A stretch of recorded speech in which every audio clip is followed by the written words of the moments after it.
Pokemon Unite. I've played this game more than any other game on my Nintendo Switch, and this game is a goddamn F tier. I cannot, in good conscience or mind, recommend anybody genuinely put money or time into this game. Origami King. People defend this game, and I get it. I know it's not as bad as Sticker Star or Color Splash, but there was literally only up to go, and they did not go up enough. All right, guys, we're gonna be doing a Nintendo Switch 1 first party games tier list. As you can see, whoever made this tier list in particular was very, very courteous. They went ahead and laid this all out based on the release year of the systems, or of the games that released on the system. Okay, guys, so now we have ARMS. I played ARMS when it first came out for the Nintendo Switch. I believe it was June of 2017, and I honestly really like this game. I thought it was a very, very cute idea for what the Joy-Cons were. It definitely didn't catch on. I don't think they had enough of an idea to make it more appealing to a wider audience of people. But for what it was, I feel like it did well and did what it sought out to do. Overall, I think ARMS was nothing amazing. I don't think it was amazing. It was nothing too groundbreaking, but for the idea of like springy arms, I think they brought what that vision was trying to be to life. So I'm gonna put it C tier. And just so people are clear on how tiers are gonna go, this is a perfect game. I love it. I only have minor nitpicks or gripes with these games. And then C tier falls under the, like right at the middle where I'm like, okay, it's good. F tier is more like, I don't understand how people can defend this. That's what F tier will be to me. Okay. Fire Emblem Warriors. This is a perfect example of what is D tier for me. For me personally, I can see why people would enjoy this. I can see the appeal of the Warriors games, which we will get to. Overall though, the things that people like about it are not things that get me excited for video games. And I'm not the biggest Fire Emblem fan. I love Fire Emblem games, the ones that I have played, but I don't know all the characters, I don't know the story. So the whole prospect of a crossover when I don't have any sort of sentimental attachment or knowledge on the characters, it doesn't really draw me in, you know what I mean? So you hate women, right? Okay, guys, here's the motherfucking tea, you guys. Like, this game is amazing. Kingdom Battle? Mario Rabbids Kingdom Battle, guys? That game is amazing. This game is so good. And if you want me to specify why, the gameplay itself is very, very solid. It follows, I think people said XCOM is the one that it kind of follows the style of. To me, who's never played XCOM, I thought of it as like Fire Emblem, but they have little ray guns instead, like little laser tag guns. And that's kind of how it functions. The only other cool mechanic is like the way you cover in this game, how they're Mario bricks. Some blocks you can hide behind so you can't take damage from enemies depending on the angle they're trying to hit you from, right? Yeah, I don't remember a whole lot about this game, but what I do remember is that it was really fun to play around with. Mario Kart 8, guys, we're going on to Mario Kart. Mario Kart 8, I struggled to put it in like my version of a perfect tier because I don't think the game is necessarily perfect. It is a port that was sold for $60 and continues to be sold for $60. Mario Kart 8 is the best Mario Kart game, I think. It has so much more DLC, tracks, new characters, new content. They added a lot to it, but at its core, it is still Mario Kart 8. There weren't very many mechanical changes. The only big one is like the double item thing, right? It elevated over just being a port. It did, and that's why it's still in the A tier. But that's why I can't give it S tier. For me, is because as somebody who had the Wii U, I've been waiting almost 11 years for a new Mario Kart game, which is crazy. Now, Snipper Clips? Does anybody here, show of hands, not know what Snipper Clips is?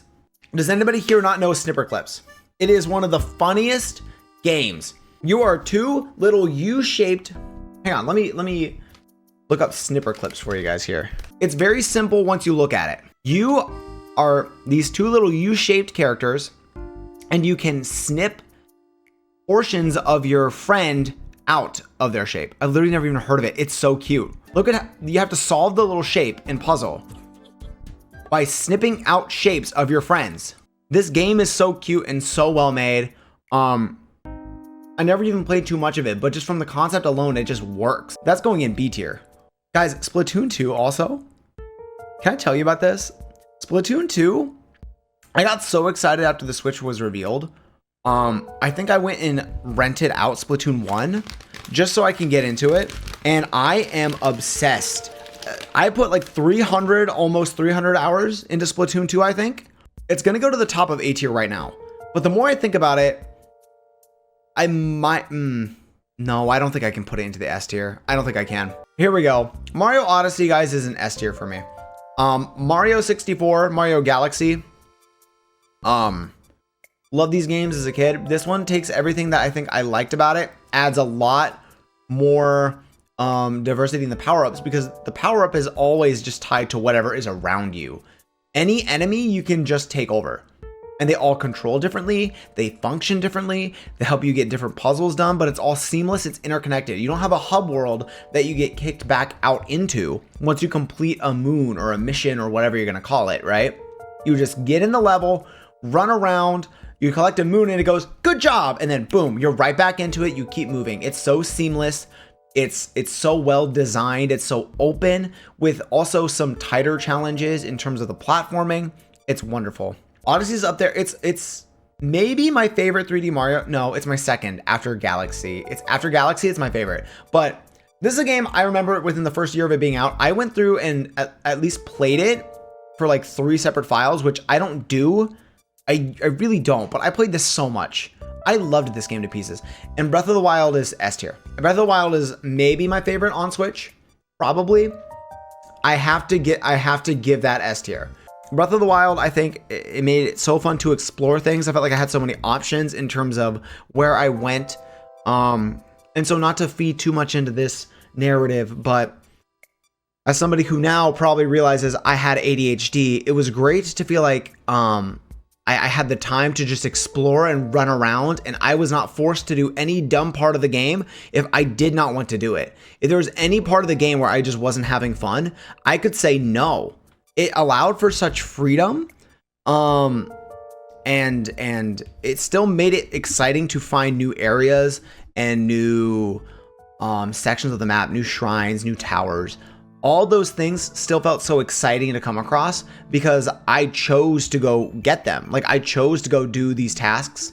So it feels like I had way more of a hand in how this story plays out. Even if like the main things you do are all tied into the main story, it still feels like everything in between that is something that like I very heavily got to decide, like how everything went down. And I love the feeling, even if it's less impactful than I'm making it out to be. I just like the feeling that I get to decide what happens when.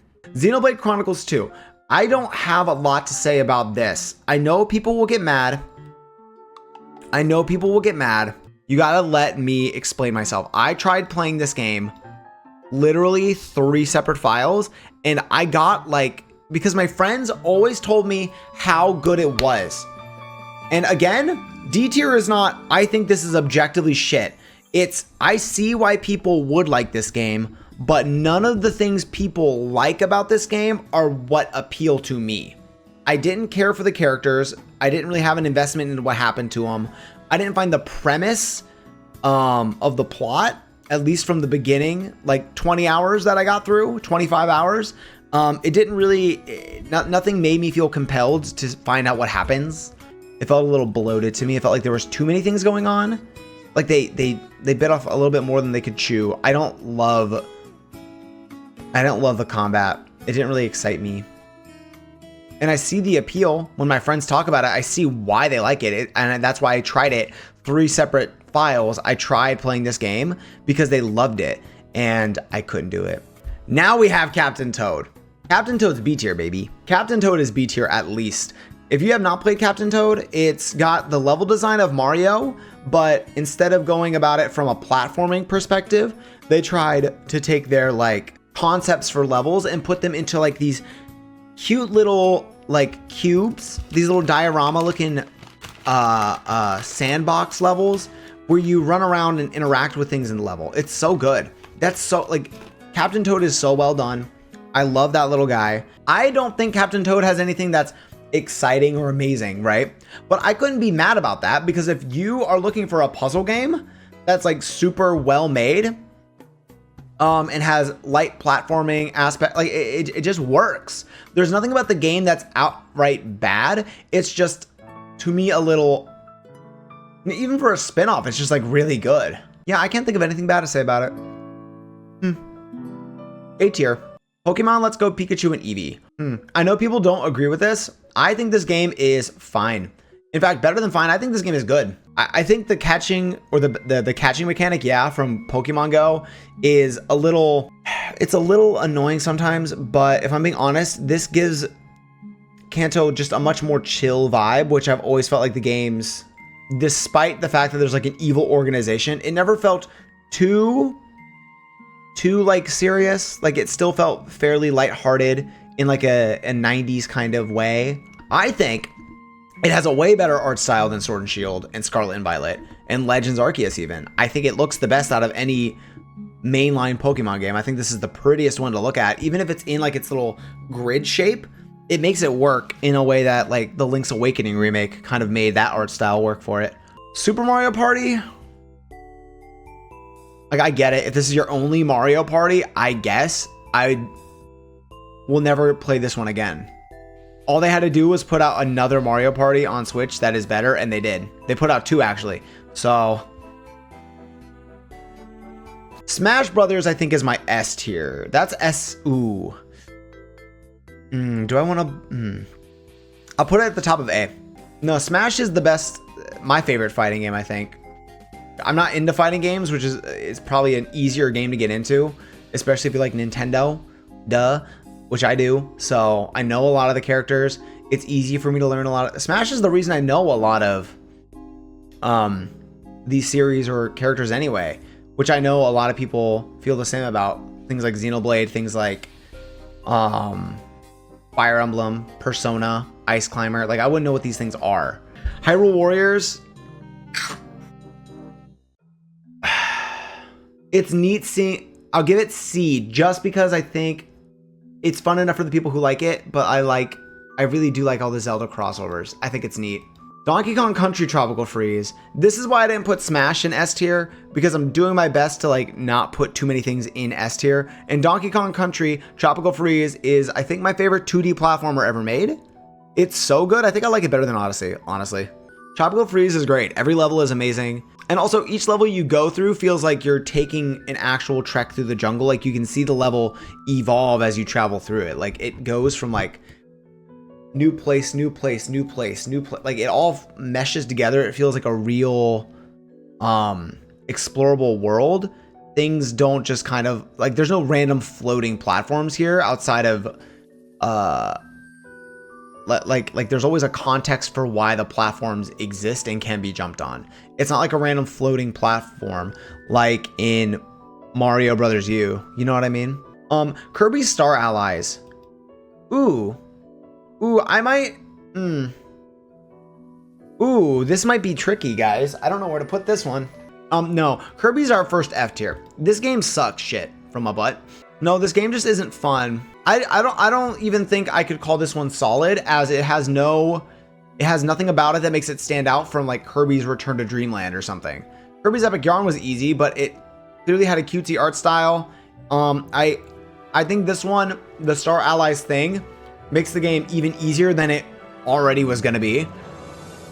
The way you can just take over enemies, but they just stick around for you. They solve puzzles for you. The game practically plays itself. And I don't think it does anything special or unique enough with Kirby as a character, or in the level design or the platforming challenge or anything like that to make it stand out at all. I would never, I honestly can't recommend this game to anybody.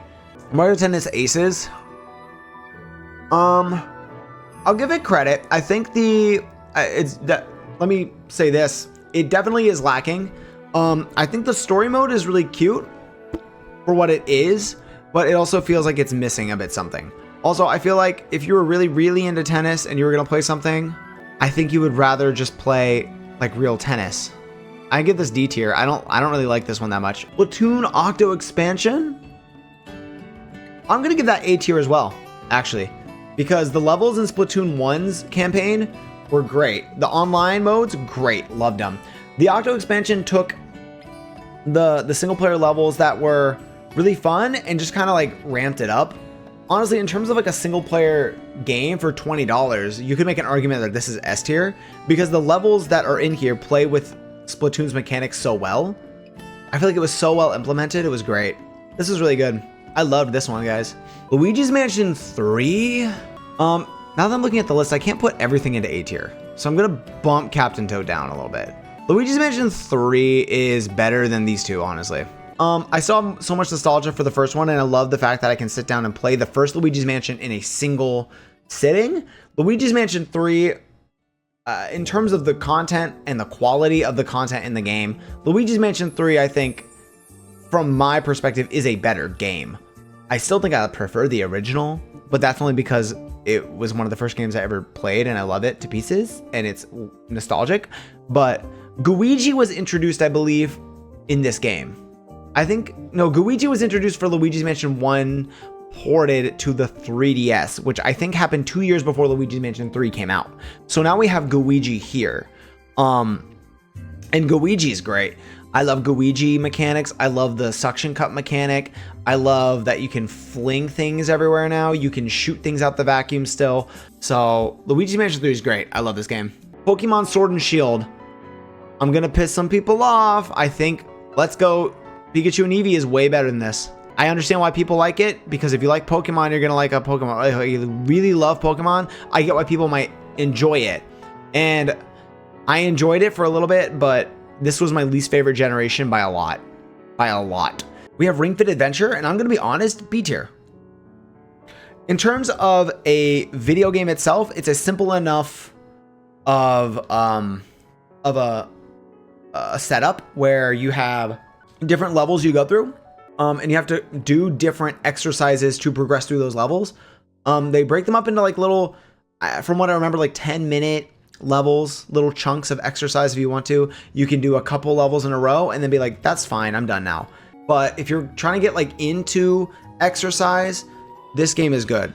Honestly, Ring Fit Adventure 2, why not? I think this game technically and functionally does everything it set out to do. Fire Emblem Three Houses is amazing. This game is really good. I think I like Luigi a little bit more though. Fire Emblem Three Houses is great because there's 3 different story arcs going on. Golden Deer are a little self-contained. They're not fitting into the overarching story like the other 2 houses are, but I don't remember the Golden Deer ending. I do remember people arguing on whether or not Edelgard is evil and awful, and I personally do want to say maybe. She had her reasons, but maybe. Maybe she is a little awful.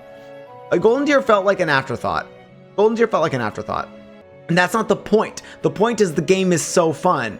In that even literally like 7 years later, people argue about the morals in that game. So I think they did a good job with that storytelling.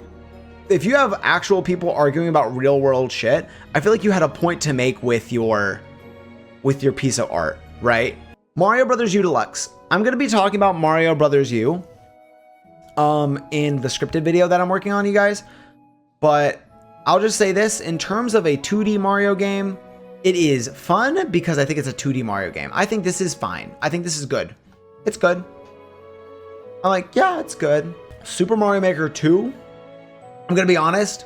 The Nintendo created levels are way more creative than the ones in Mario Brothers U Deluxe. I can't get into creating a Mario level to save my life because I'm like, if I sat down and really worked at it, I could probably come up with something. I'm not quite that good. I do really like the community around this game and how people get so creative with shit though. Seeing people play through some of these dumb hard levels is one of the coolest things I think that a video game has allowed people to do. I just think personally, it's not really for me to make. It's an amazing concept to sell this to people, their own little like game development kit in very simple way. But they can develop their own entire games. They can make world 1, 2, 3, 4, 5, 6, 7, 8. They can make that many worlds. They can make a whole bunch of levels and package them as one. This is how you're supposed to play it. So people can get really creative with stuff like this, and I love it. Link's Awakening. I'm very biased because I clearly love Nintendo, right? But Link's Awakening is amazing. I love this one. Link Between Worlds is my favorite top-down Zelda. This is my second. And I played the original one on the 3DS when it was there, like the Game Boy Color version. And it was so, it was so fun getting to play through that for the first time. I remember getting so lost and confused, even in the remake, and having to look shit up and be like, oh, duh. Of course you give the dog food to the crocodile to get the bananas. Duh. Like, silly me. And so, I don't know. It's such a good game. I do think I rank it a little bit lower than everything else in the A tier. Like, I am going to rank these in order, by the way, guys. I will go back through at the end and make sure everything's, like, right where I think, right? I definitely think because it's a Game Boy game, it does show its age a little bit. But in terms of, like, the characters and the story, I think this is really up there for Zelda. Guys, I played Yoshi's Woolly World on the Wii U, right? Yoshi's Crafted World is a follow-up to that. And it's not as good. Honestly, nowhere near as good, if I'm being completely honest with you. And see, I feel like I have more of an opinion because I tried to, when I see a 2D platformer, I love to go for all the collectibles in the level. I love going for the 100%. I love doing for the missions. Yoshi's Crappy World might be another F tier. Both of the cutesy Nintendo characters, I think their 2D platformers are too babyish. They don't do enough interesting things. Yoshi's Woolly World, I felt like the level design was really good, and they committed to like one art style as opposed to this one, which is mostly just cardboard and some yarn and some strings. And like, it feels like they strayed a little bit too far. I feel like they were a little bit too open with the art style. Personally, I really liked that everything was like felt and wool and string in Woolly World, right? It was all fluffy. It all kind of had the same feel of it. And this one, the art style is just like, eh. Tetris 99 is good. Guys, Tetris 99 is real good. I like, this is up there. This is really, Tetris 99 was fun. I like this. It was very simple. It came free if you had the online thing. It's not a game I would say go out of your way to get the fucking online just for this one. It makes Tetris, it does make Tetris fresh. Yes, you can choose who you send attacks to out of 99 people. It's so good.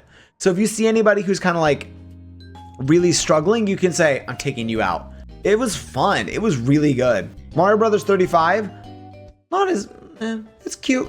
It's fine. It doesn't exist anymore. Hyrule Warriors Age of Calamity. I have the same feelings about this one that I do this one. I like the Zelda tie-ins, obviously. The gameplay itself, I was just like, meh, it's fine. Here we go, guys. Pikmin 3 Deluxe. Yeah. Again, I'm evaluating these in the vacuum of most people never owned a Wii U and therefore have not played the Wii U version of these games. And if they were to play something on this list, they would get it for the Switch. As in, it is a new game to them. So Pikmin 3 does not get held back just because it's 10 years old. Okay? It's a really good game. I never played Cafe Mix. Animal Crossing. That's another S tier for me, guys. I give Animal Crossing shit sometimes because the updates, it has fallen back a little bit, but I spent 500 something hours in Animal Crossing, I think, ever, of this specific Animal Crossing. I think all the time I've played, 80% of that was enjoyment, and like 10% of that was just me going like, ah la la, I'm in my own world. And the other 10% of the time was maybe me going like, ugh, this part's boring, right? I think that is enough hours of fun for me to justify an S tier, right? I love this game. Love Animal Crossing. Clubhouse Games 51 Worldwide Classics. That's a classic. That goes in the B tier. That goes in the B tier, guys. Honestly, crazily enough, this goes like above Pikachu. This goes above Snipper. This goes below Captain Toad. If you have not played Clubhouse Games 51 Worldwide Classics, it's so good. It's actually so good. Oh my god. It has games such as chess, backgammon, whatever that is, They got checkers in case you're a little too dumb, a little too not on the up and up for chess, you know. They've got dots and boxes. They have Chinese checkers, right? It's so good. Origami King. Yeah, I like Sword better than this, I think. No, the puzzle thing of Origami King, like all the puzzle idea is great, but even if you don't get it and you're really bad at the puzzles, you can still beat that game. Like, it feels like a non-issue to just skip ahead. Like, I feel like, again, similar to Sticker Star and Color Splash, it's not the same exact formula, but the issues are still mostly the same. And the issues is that in the battles, you don't feel very heavily rewarded for even doing them. Like, I feel like my time is being wasted by even engaging in a battle with an enemy.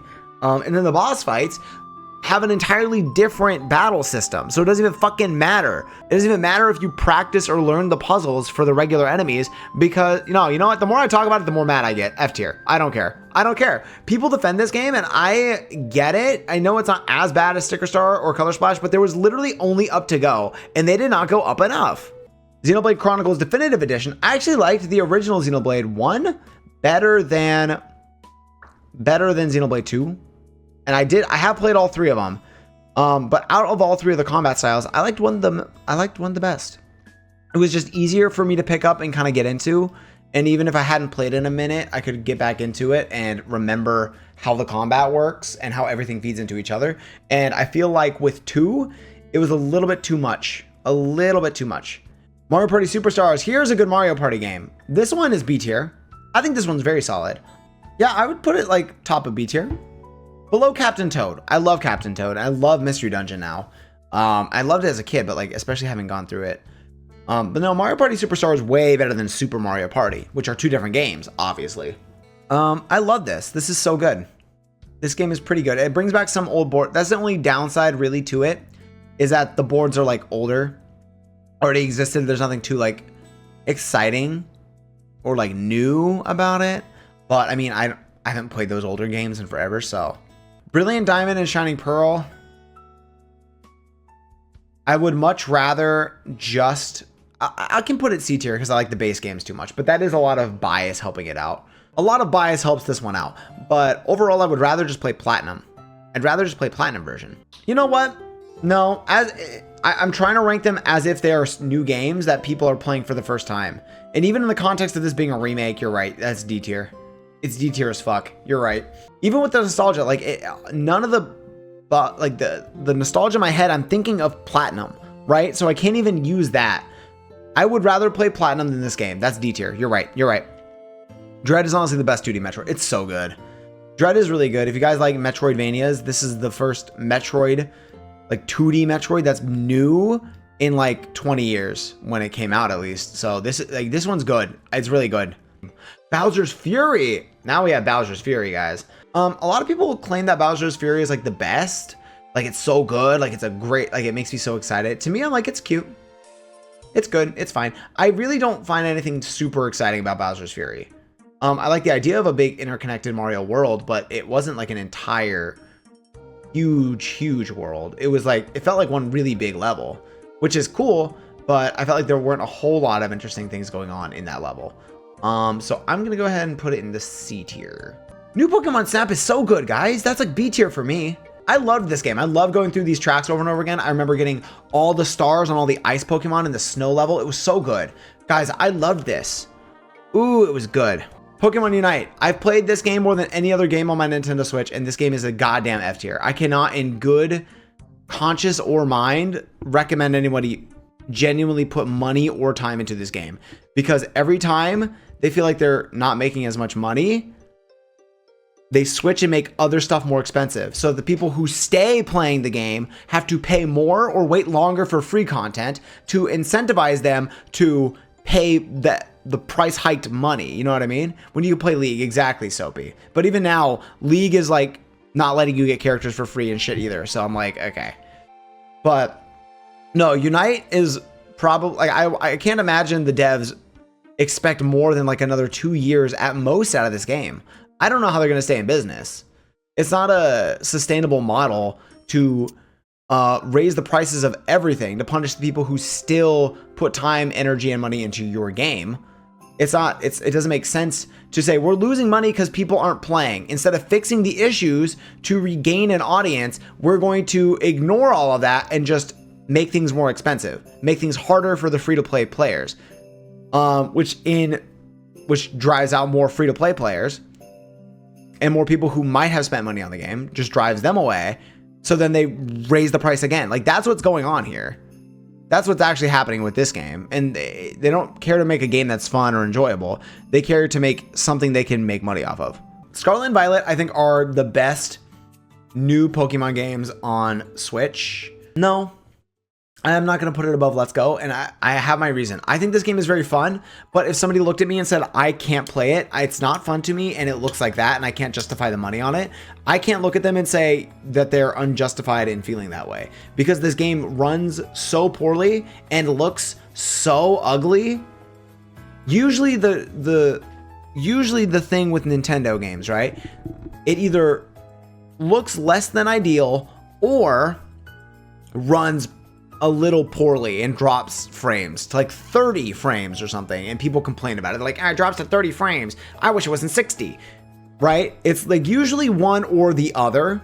Pokemon Scarlet and Violet is ugly and runs at 10 frames a second or some shit in some areas. Like, it's ridiculously like it hurts my eyeballs to look at it. It looks like I'm watching a slideshow. So despite that, though, the way I can just explore the world freely and conquer gyms and do trials and stuff in whatever order I want is such a fun idea. And I think this was a good expansion on what Arceus kind of set up, right? I think Legends Arceus is better too. I forgot we're going to have to get to that game, actually. I forgot about that. This one is actually A tier. This one is A tier. Well, B tier. I think B tier, actually. But like top of B tier. And the reason I think B tier is because it's still better. I think this is better than other games. And the reason I don't want to put it A tier is because, again, I see that they were limited. Maybe by time, maybe by the hardware, but like I feel like they were limited in some way in that they couldn't quite reach the full potential they wanted for this game. I feel like it could have been a lot more, but even still, what is there is fun. It's the most fun and engaging I think Pokemon had been. I love the idea that they mixed up the battles a little bit. I know there's like no abilities or something anymore. Whatever they can to make battles a little bit simpler for a game that's structured like this, I think it's okay. I think it's okay. It was most successful in what it was trying to do. Exactly. Splatoon 3 is that's a C tier for me. Splatoon 2 was better. I don't know why I thought that. I just never really got into Splatoon 3. There was nothing about it that I also felt like maybe they could have waited till Switch 2 for a few extra years and just continued support for Splatoon 2 a little bit longer than they did. But I mean, I think the game is good. I can play it and then be like, oh, it's fun. It's Splatoon. It's still the same gameplay, right? It's still the same idea, but this is what we have. Xenoblade 3. Again, I played Xenoblade 3. And I did like it better than Xenoblade 2, but overall, still not my cup of tea. Yeah, Xenoblade, not for me. Not for me. I get why people like it. I get the big world. So fun to explore. I love it. Yay. All these different combat options, all these different skill trees and stuff. I get why people find stuff like that exciting. I just don't think it's engaging to me. It doesn't do what I want. Kirby and the Forgotten Land is... This is A tier. This one's good. Yeah, this one's amazing. I think this is my favorite Kirby game ever made. When I think about when this game came out, I think I was the most mentally healthy I had been in quite some time. And I associate this game with that feeling. And so am I biased maybe? Is it nostalgia? Most likely. Nintendo Switch Sports, I never owned it, but I did play enough of it with my friend one time. Year when it came out and I was still working at Target. I think this is an F tier game. I think this one's F tier. I think Nintendo Switch Sports is so boring and it doesn't do anything new. They just said, what if we made it Switch Sports, like the way Wii Sports was really popular? And then they just said, okay, just then do that. But like 5 mini games, like 5 little games, really? And they're like, we're going to update it. And then they added 1 extra game. But like this was just to ride off the success that was Wii Sports nearly a decade ago, dude. Over a decade ago. It's such a letdown. I did not own it. And so this is only based on my experience with it. But I mean, even just playing it for an hour, I feel like I don't really ever need to play that again in my life. I also did not feel about Wii Sports, but then also Wii Sports, it was new. It was a new idea. This one feels like they were cashing it in because they needed something to fill out like their spring lineup or whatever for the year. Do you know what I mean? Does that make sense? Okay. We're almost down to the final year, guys. Wow. Oh, wait, guys, this was a good year for Nintendo. Holy shit. Pikmin 4 is S tier. Pikmin 4 is S tier. And I am biased towards Pikmin, but Pikmin 4 is S tier. Mario Brothers Wonder. After having just played it, ooh. I just played it again, and I feel like a few years down the line, I'm gonna think of Mario Wonder more fondly. Probably right there. Probably right there. I never played the online feature for Wonder. I just streamed the entire game, but I didn't do all this stuff. Like I got 100%. I usually don't mess around with like the online stuff in these games. Mario RPG was so good this year. I think I might have to make like an A- tier. This is going to be the new S tier, and this one's going to be my personal bias games that are near perfect to me, that I love to pieces. And speaking on the phrasing of near perfect to me, Animal Crossing will be getting bumped down to the top of the S tier, right? It's the Z tier because not only is the last letter in the alphabet and it kind of loops around like that, but also because my name is Zach and it's my bias. It's the Z tier, right? Does that make sense to everybody? Are we all on the same page? So Smash goes up, Skyward Sword will go up, Mario Kart goes up, Splatoon and the DLC. I'm going to package all the DLC together. I'm going to move this down. So it's just Splatoon 2 with all the DLC because that was weird in my on my screen. I didn't like that. Tears of the Kingdom. I did play like 30 hours of it when it first came out. I didn't play as much of it as I did Breath of the Wild. And I think to me it was because it was a little too late. But that being said, I did have a lot of fun when I played it. I think it would still be B tier. If I were to play through more of it, I'm sure it would go up. I think Tears of the Kingdom, first of all, I think the base map still being very, very similar was kind of a letdown. But I do think that the sky stuff, the underground, the caves returning, I think those are all amazing. I think those are all really, really cool ideas. I think those were amazing ideas that help. But the issue is that I think the base game was just a little bit, yeah, the originality of it dwindled. That's what I think. That's fair. I think that's a good way to put it. Fire Emblem Engage. Now, this is where I will piss off people. I did not like this Fire Emblem game. I thought Three Houses was way better. This one just like, I don't have a strong connection. The same reason that Warriors is in the D tier.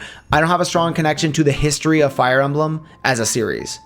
Pikmin 1, that's a Z tier because again, I'm biased and all the Pikmin games hold a special place in my heart, even when Pikmin 2 pisses me off. I'm bickering with Pikmin 2, but I'm just gonna go ahead and put these ones up here as well because I love Pikmin. Love. This one, it's fine. Okay. I'll put it like, I'll put it there. It's fine. Princess Peach Showtime. I played the demo. Am I allowed to rank it based on the demo alone? I thought it was mid. I'm not even mid. I was like, eh. I get why people maybe like it. It's cute. She's cute. Peach is cute, obviously. It's cute. I would play through it and probably be like, yay, cute. But I feel like I might get a little bit bored. I feel like she probably doesn't, like, the game I feel like was designed to be simple and baby-ish. Luigi's Mansion 2? This game I played recently when it released last year. And if I'm being honest, I do think the game is fun because I think Luigi's Mansion is a fun game. In the context of Luigi's Mansion 3 also being here, it does knock it down quite a bit. It is mission-based.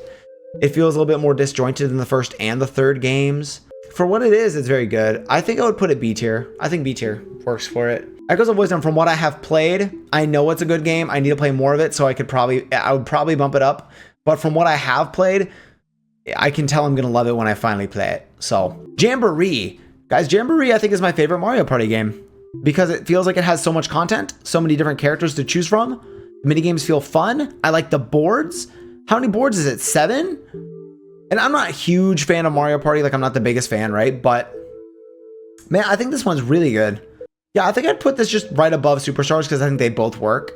But like, I think these are both my two favorite ones, but maybe not if I were to replay 7 and get a better idea of that one, but I remember liking 7 a lot. I haven't technically played Donkey Kong Country Returns HD yet, but I don't think they're adding any new content from what I know. But the original game, similar to Tropical Freeze, is very, very good. Just based on the quality of the game itself, I think I would still put that above Mario Wonder. Maybe not Dread. And then finally for the tier list, guys, we have... This is a Z tier personal favorite. I was a GameCube kid. This is my favorite game of all time, so it's biased, yes, but it's my tier list. So, you know, so that's my favorite game. I think that's one of my favorite games of all time.